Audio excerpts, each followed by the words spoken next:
Hello, my name is Janeece West, and I am here today to discuss with you guys about mental health.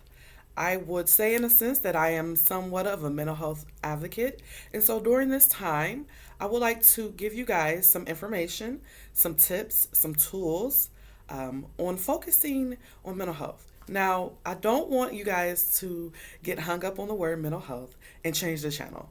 What I want you to do is sit back and relax for about 8 minutes and discuss with me. This is something that can continue on for the next few weeks, and so I hope that this is something that's educational for you and informational.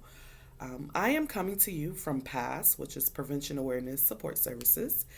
At PASS, we are a nonprofit organization that focus on evidence-based scientific programs. And some of those programs are in light of mental health. They are in light of drugs and alcohol, even vaping. We focus heavily on all aspects of the community, which is agencies, schools, businesses, and even prisons. So we are able to touch a lot of lives through prevention and, in a sense, intervention. One of those things that I focus on in the office is mental health first aid. Mental health first aid allows me to bring about an 8-hour program that focuses on how we as in the community, can be better equipped on understanding mental health and how to help someone who is dealing with a mental health crisis or a development of a mental health. And so today, in the next few weeks, I would like to present some of that information to you in an advocate kind of way. Mental health first aid relies very strongly on fidelity, so I am going to respect my program, which I do fully. But I also come with a little background on psychology. I graduated from the University of Cincinnati in psychology. I have my bachelor's. And so I have a full round of information to give to you guys and to advocate with you guys. Let's start from the very beginning of discussing mental health. A lot of times, mental health gets a bad rep because of the stigma associated with it. And when I say stigma, I mean the labeling, the description, the way we treat people who have mental health, the way we talk about them. And it makes it hard for others who might be struggling to get help, to recognize that they have an issue, to feel comfortable with discussing what makes them special. A lot of times, mental health makes you special because it's so unique and it's something that can be helped with, it's something that you can break free from, and it's something that should be acknowledged. And so that's what I'm here to do with you guys today. First of all, we recognize that mental health problems are very common. And that's one thing that we have to understand. One way of breaking that stigma is to discuss how common it is. So, here in America, the top three mental health crises or mental health illnesses is anxiety, depression, and substance use. A lot of times when we think of mental health, we think of um, things that are described for mental health in the media, which can make you a little bit wary. And it makes you feel like some mental health problems are worse than others, but it's not. What I'm telling you is that anxiety and depression can be just as disabling as psychosis, mental illnesses that deal with psychosis, and amongst other mental illnesses that we sometimes describe in a negative light.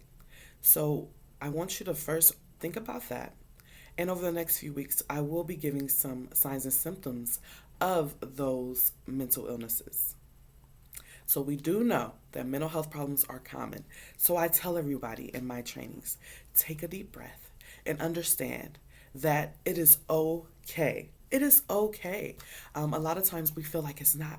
So when we have a bad headache, we don't shy away from going to the doctor if it's been lasting for a couple of weeks and we don't know what's going on, we need help. We will go to the doctor and we will explain, Doctor, I have been feeling really terrible due to this headache. This is the things that's happening. These are the signs I'm seeing. These are the changes that I'm seeing in my life. For that example of a physical illness is how we are to address any other problems that we may be dealing with. Mental illness is just as important as physical illnesses because they can be just as disabling.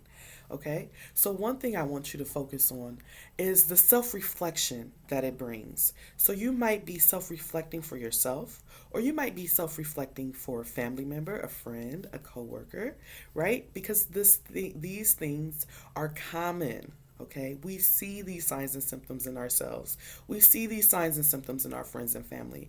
And what we can do is be an advocate and we can acknowledge them. We can talk about them. Now, a lot of times we have to work on our communication. We'll discuss that over the next few weeks as well. We have already discussed some of the stigma that is associated with mental health, which is sometimes the biggest crutch of getting help. Sometimes mental health, even with getting help, has some of the worst stigma associated with it. What I'm here to tell you is it's okay. We're going to get through that. And I am going to help with some of those concerns that we might have over the next few weeks. So, yes, I am excited to continue these conversations, and they will be quick, they will be fast, and they will be full of information, okay? Another issue with people in mental health is that people are not well informed.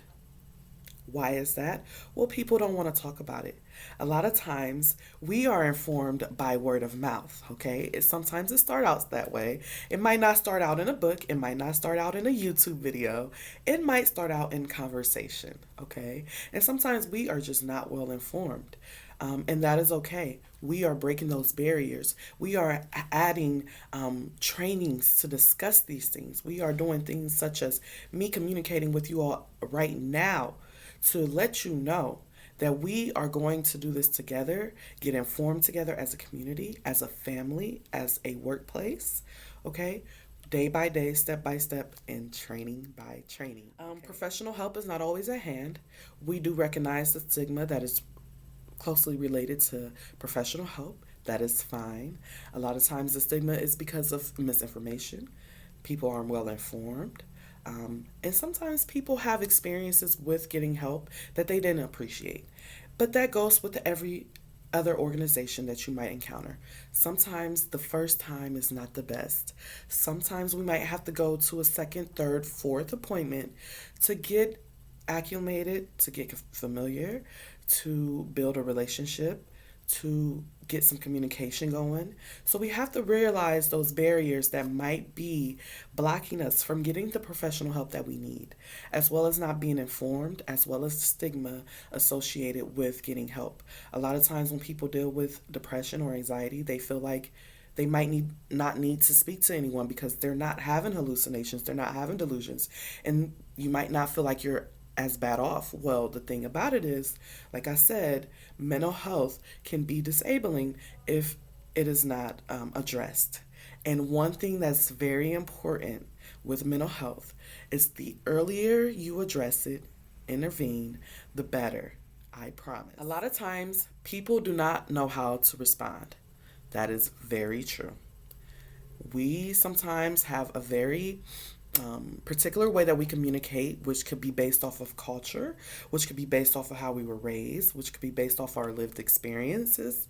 And sometimes there's a barrier there with communication with people in our lives or just random people in a sense. Maybe your communication is just off.